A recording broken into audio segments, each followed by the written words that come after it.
Hey everybody, it's Safi and Marco, Dish Out on Movies, the only movie review show on YouTube to review movies in terms of food. And it's just Marco here. I am here to review another Goosebumps book. And now, for the most part, I've been pretty positive towards the Goosebumps books. Uh, they've been okay from the ones that I've read so far. There hasn't really been any one that has stuck out like, wow, that one was really, really good. I guess maybe Cuckoo Clock of Doom was pretty good, I guess, but not really. There really hasn't been anything great. Well, this book is not great. In fact, it's terrible. And it is Phantom of the Auditorium. This book is basically a retelling of the Phantom of the Opera, but bad. And I'm already not really a fan of Phantom of the Opera.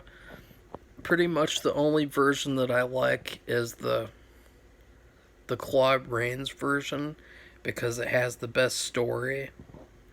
So this one though is not very good. It's basically like a mystery type of thing, but the thing is that the mystery is extremely obvious, like the answer of who the Phantom is. But spoiler alert, there's multiple Phantoms, so it's like, I honestly, this book was hard to read. It was hard to read because it was boring. It got so painful to read, and the audiobook is only an hour and like 40 to 50 minutes long. It's short. It's a short book, and yet reading the whole thing just felt so, ugh, what a painful experience that was. And I powered through it, and I read the whole thing, and I was like, wow, that was really not worth it. And the episode is not very good either. The story is like, ugh. Like, I think that the funny thing too is the fact that in all the Phantom of the Opera version, in all of the Phantom of the Operas, we have had to put up with these stupid characters who aren't the Phantom. And in the book, we have to do that as well. And it's like you'd think that they learn from the Phantom of the Opera movies that we want to see the Phantom. We don't want to see the stupid people who do the play. The stupid characters who, they don't like the Phantom. We don't want to see them. We want to see the Phantom's perspective. And in this one, we have to suffer through terrible characters. I mean, these characters are trash. You have the main girl, she's trash. She has nothing to her except I remember they said that she likes horror movies, which is really weird because she gets scared by like the stupidest shit. So it makes no sense that this bitch likes horror movies and then she gets scared so easily. And then you have her friend Zeke, and Zeke is just an asshole. I mean, he plays pranks all the time, and I guess he's her friend, and there's this weird kind of like, will they, won't they become boyfriend and girlfriend, but then they never do because it's a Goosebumps book, and you can't have that in Goosebumps books. And remember that for the part when I talk about the movie, because that's very important when talking about the movie, isn't it? So, these main characters are trash. Honestly, there wasn't really any good character in the book at all. Like, all of them were varying degrees of trash. You had the teacher, who was probably, I would say, she is one of the worst characters in Goosebumps history. She is a complete bitch, and she never believes what's going on until I think like the end, I guess, or I don't know. I can't really remember. I read this like weeks ago, but she's so terrible. She hates Zeke, and she clearly has like a bias against him. And she's such a drama queen, which I guess it's fitting because she's in charge of the play. But at the same time, like, God, calm down. Like, every time something goes wrong, she has a temper tantrum, and she has like a crying fit where she's like, we're not gonna put on this play anymore. And so she is such a biatch, and there's this moment in the book that's like mind blowing.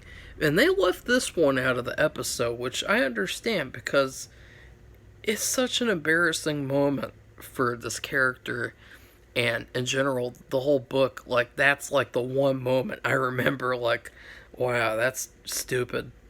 There's a moment where Zeke is on stage performing with the main woman, or I mean the main girl, and off stage is the real Phantom. Wait, no, the real Phantom is on stage performing with the main girl, and he's like holding on to her and like squeezing her and making her feel uncomfortable. And off stage, Zeke is standing there, right there in front of the teacher. And guess what happens? The teacher still thinks that Zeke is the Phantom. I mean, what kind of shit is that? What kind of... They're standing... I mean, how could you still think that he was the Phantom when the real Phantom is literally standing right there on stage, and he's standing off of it going like, what the fuck? These characters are just stupid.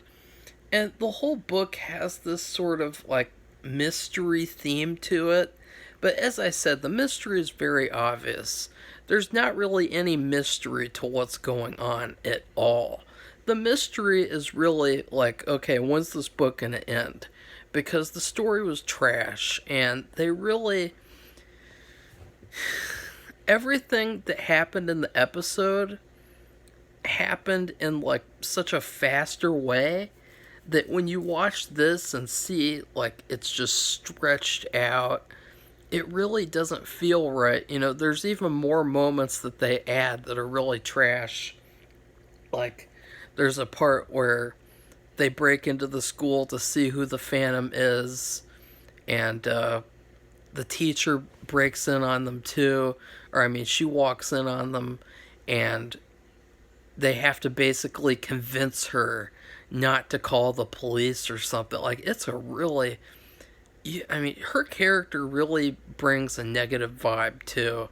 And I think that was another thing that sort of like ruined things for this book. I actually think that there's a way to make this story and make it really good, but I'm not going to talk about that in this video because it's going to be in the special video. There could be a really good way to do this story. It's just really weird because you'd think, okay, R.L. Stine is going to fix the Phantom of the Opera. He's going to make a good version of the story. He's not gonna just do the story, but do like a stupid version of it, and then put Goosebumps on the title. You'd think that he would do some like smart things, some clever tricks in the story to do something new and different, but no. He did a terrible job with this book. I give this book a D-. It was really bad, unfortunately, and it has one of the best covers though, with that Phantom standing there with the mask and the cape and everything. That is a cool cover. And once again, the cover is way better than the book. I wonder how many times is that going to happen too? I wonder, I should really count at the very end, okay, how many of these books are worse than the covers? Because the covers are really the best part of these books. And honestly, I think that this was a waste of time of a book, too. Because what was there... I mean, what's even memorable about this story? There's nothing memorable about it at all. You have this really boring, blah version of Phantom of the Opera. The villains, let's talk about the villains now.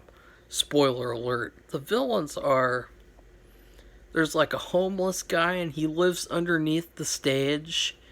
And it's hilarious because Brian, who was like a student there in the 1920s, he's also one of the villains. He's a phantom as well.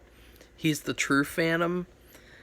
Well, the thing is that Brian sort of acts like uh like he didn't know that the homeless guy was there the whole time, and he sort of acts like, he didn't know what was going on, and the whole book he's just playing around. But the funny thing is that if he was a phantom there since the 1920s, he would know all about what's going on. And he would know that there's a homeless guy living underneath the stage where he wants to perform the play. And there's so many other things too, like when Zeke, like when Zeke plays pranks. Why doesn't Brian ever do anything to stop him? Why doesn't Brian ever? I mean, there's one moment too where I think it is either one of them. I think it was the homeless guy. The homeless guy vandalizes the set of the play, and you think that Brian, he's been waiting since the 1920s to do this play. You'd think that Brian would stop this guy. But no, of course not. Brian doesn't do shit because Brian's trash.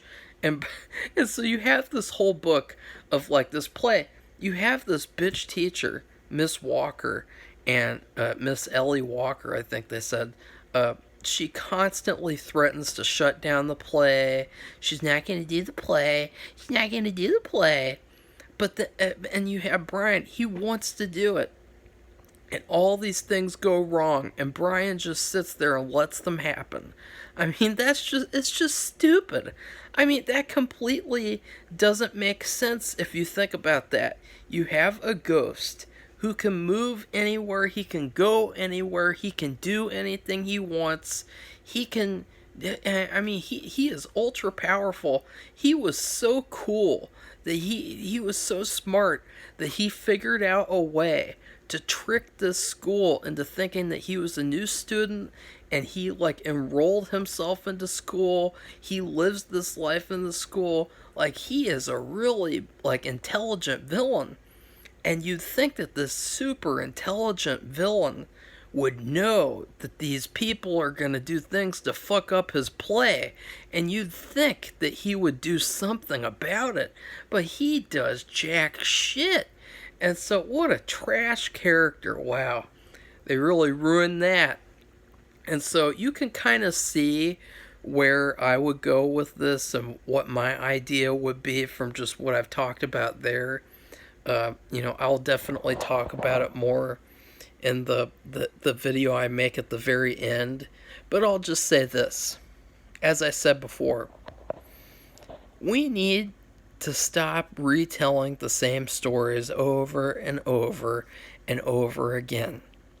And so when you make something that's supposed to be a riff on Phantom of the Opera, why don't you do something new for a change? And why don't you have it not be in the perspective of these boring, trash, human characters?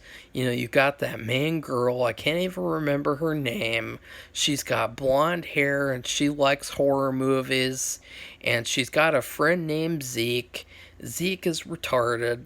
And there's one point, too, where Zeke is devastated because his parents take away his VHS player. And it's like, you know what, pal? You get what you deserve. I mean, you're not hooking up with that girl. I mean, they're best friends for some reason.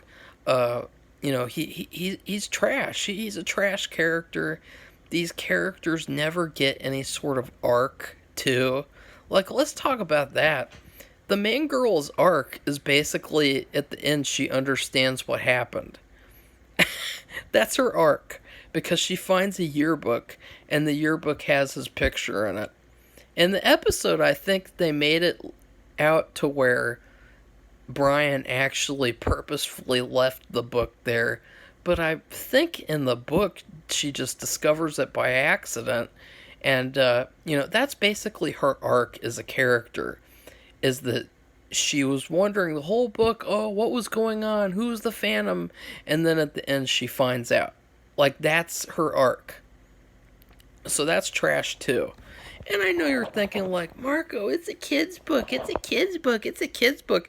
If I had read this as a kid, I would have stopped reading it, like, less than halfway through. I would have thrown this in the trash and said, I am not going to read this trash.